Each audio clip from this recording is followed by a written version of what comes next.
26/27 મે 2026 અધિક જયેષ્ઠ સુદ 11 પદ્મિની એકાદશી કમલા એકાદશી મહાત્મ્ય વ્યતિપાત યોગ મહિમા ભાવો સત્સંગ સર્વ પાપોનો નાશ કરનાર અને અંતે મોક્ષ આપનાર વ્રતકથા મંગલાચરણ જય શ્રી રાધે કૃષ્ણ જય પુરુષોત્તમ પ્રભુ જય માતા લક્ષ્મી અધિક માસમાં આવતી પદ્મિની એકાદશી અને કમલા એકાદશીનું મહાત્મ્ય અતિ દુર્લભ માનવામાં આવે છે. શાસ્ત્રોમાં કહેવામાં આવ્યું છે કે વર્ષોની તપસ્યા દાન અને યજ્ઞથી જે પુણ્ય મળે છે તે પુણ્ય આ એકાદશીના વ્રતથી સરળતાથી પ્રાપ્ત થાય છે.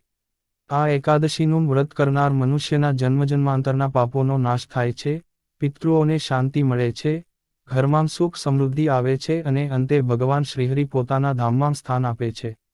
અધિક માસનું મહાત્મ્ય અધિક માસને પુરુષોત્તમ માસ પણ કહેવામાં આવે છે. એક વખત બધા માસોએ અધિક માસનો તિરસ્કાર કર્યો હતો. કોઈ પણ દેવતા તેને સ્વીકારતા નહોતા. ત્યારે આ દુઃખી માસ ભગવાન વિષ્ણુ પાસે ગયો. ભગવાને કરુણા કરીને કહ્યું, હે માસ, હવે તું મારો સ્વરૂપ બનીશ. તું પુરુષોત્તમ માસ તરીકે ઓળખાશ. તારા સમયમાં કરેલું જપ, તપ, દાન, વ્રત અને ભક્તિ અનેકનું ફળ આપશે. તેથી અધિક માસમાં આવતી એકાદશીઓનું મહત્વ અસીમ છે. પદ્મિની એકાદશી શું છે? અધિક જયેષ્ઠ સુદ 11 આવતી એકાદશીને પદ્મિની એકાદશી કહેવામાં આવે છે. માતા લક્ષ્મીનું એક નામ પદ્મિની છે. આ દિવસે ભગવાન વિષ્ણુ અને માતા લક્ષ્મીની ઉપાસના કરવાથી ધન પ્રાપ્તિ થાય, ગરીબી દૂર થાય, સંતાન સુખ મળે, વૈવાહિક જીવન સુખમય બને, પાપોનો નાશ થાય, અંતે વૈકુંઠ પ્રાપ્ત થાય. કમલા એકાદશીનું મહાત્મ્ય કમલા એટલે માતા મહાલક્ષ્મી. આ એકાદશી ધન, વૈભવ અને આધ્યાત્મિક શક્તિ આપનાર છે. જે ભક્ત નિષ્ઠાપૂર્વક ઉપવાસ કરીને શ્રીહરિનું નામસ્મરણ કરે છે તેને દેવી લક્ષ્મીની કૃપા મળે, કર્જમાંથી મુક્તિ મળે, દુર્ભાગ્ય દૂર થાય, ઘરમાં સુખ શાંતિ રહે. વ્યતિપાત યોગનું મહિમા શાસ્ત્રોમાં વ્યતિપાત યોગને અત્યંત દુર્લભ અને શક્તિશાળી યોગ માનવામાં આવ્યો છે. આ દિવસે કરેલું જપ, તપ, દાન, સ્નાન, પૂજા, ગાયત્રી જપ, વિષ્ણુ સહસ્રનામ પાઠ અનંતનું ફળ આપે છે. જો વ્યતિપાત યોગ અને એકાદશીનો સંયોગ થાય તો તેને મહાપુણ્યકારક માનવામાં આવે છે.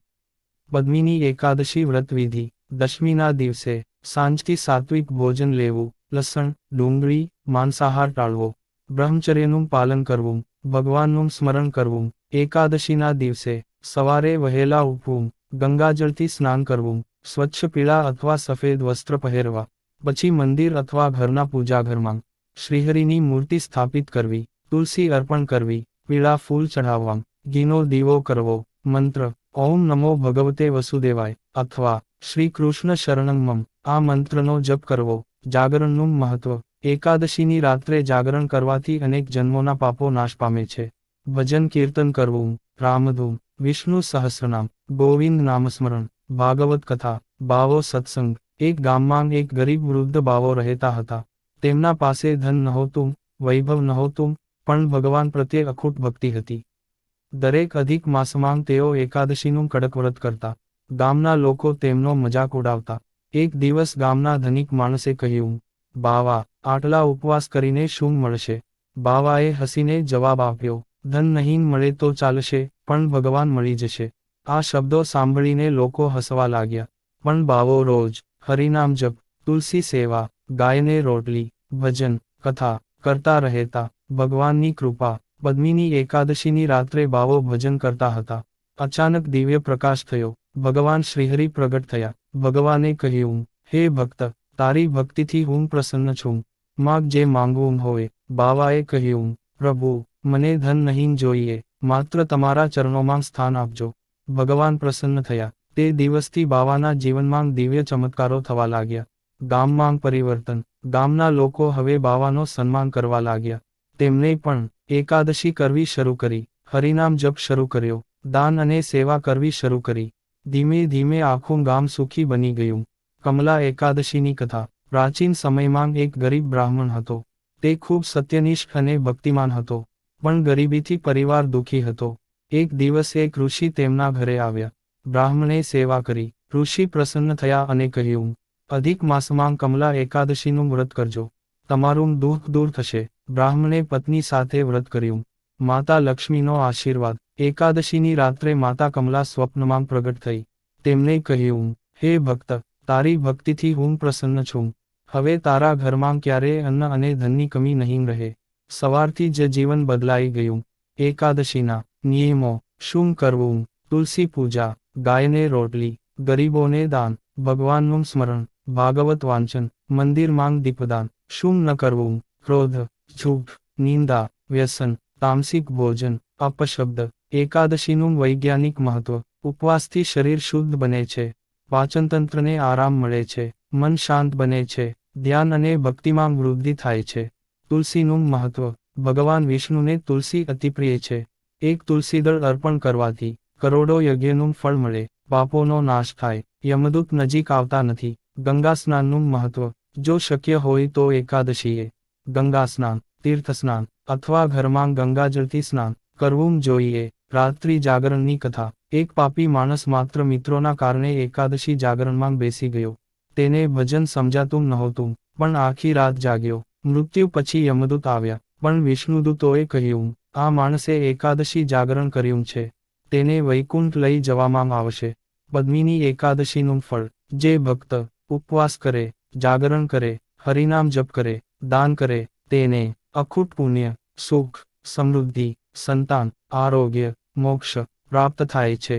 ગરીબ વૃદ્ધાની કથા. એક વૃદ્ધા પાસે ખાવાનું પણ નહોતું, પણ તે દર એકાદશીએ ઉપવાસ કરતી. તે ભગવાનને માત્ર પાણી અને તુલસી અર્પણ કરતી. એક દિવસ ભગવાને પરીક્ષા લેવા ભિક્ષુકરૂપ ધારણ કર્યો. વૃદ્ધાએ પોતાનું છેલ્લું અનાજ પણ દાનમાં આપી દીધું. ભગવાન પ્રસન્ન થયા અને આશીર્વાદ આપ્યો, તારા જીવનના બધા દુઃખ દૂર થશે. તે દિવસથી વૃદ્ધાનું જીવન સુખમય બન્યું. હરિનામનું મહાત્મ્ય. કલિયુગમાં માત્ર હરિનામ જ મુક્તિનો માર્ગ છે. હરે કૃષ્ણ કૃષ્ણ કૃષ્ણ હરે હરે, હરે રામ રામ રામ હરે હરે. આ મહામંત્રનો જપ કરવાથી મન શુદ્ધ બને છે. દાનનું મહત્વ. એકાદશીએ દાન કરવાથી વિશેષ પુણ્ય મળે છે. દાનમાં અન્નદાન, જળદાન, વસ્ત્રદાન, ગાયદાન, તુલસીદાન અતિ ઉત્તમ માનવામાં આવે છે. પરિવાર માટે એકાદશી. જો આખો પરિવાર ભેગો થઈને ભજન, કથા, આરતી, જપ કરે તો ઘરમાં દેવત્વ આવે છે. પદ્મિની એકાદશી આરતી. જય લક્ષ્મી રમના સ્વામી, જય લક્ષ્મી રમના. સત્યનારાયણ સ્વામી, જનપાતક હરણા.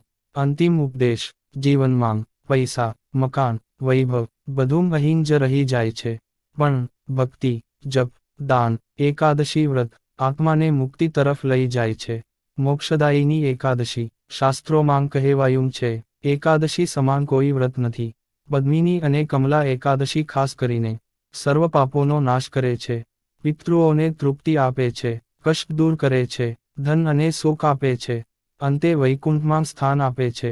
પ્રાર્થના. હે શ્રીહરિ, અમારા પાપોનો નાશ કરો, અમને ભક્તિ આપો, અમારા ઘરમાં સુખ શાંતિ રાખો. અંત સમયે તમારા ચરણોમાં સ્થાન આપજો. જય શ્રી કૃષ્ણ. જય પુરુષોત્તમ ભગવાન. જય પદ્મિની એકાદશી માતા.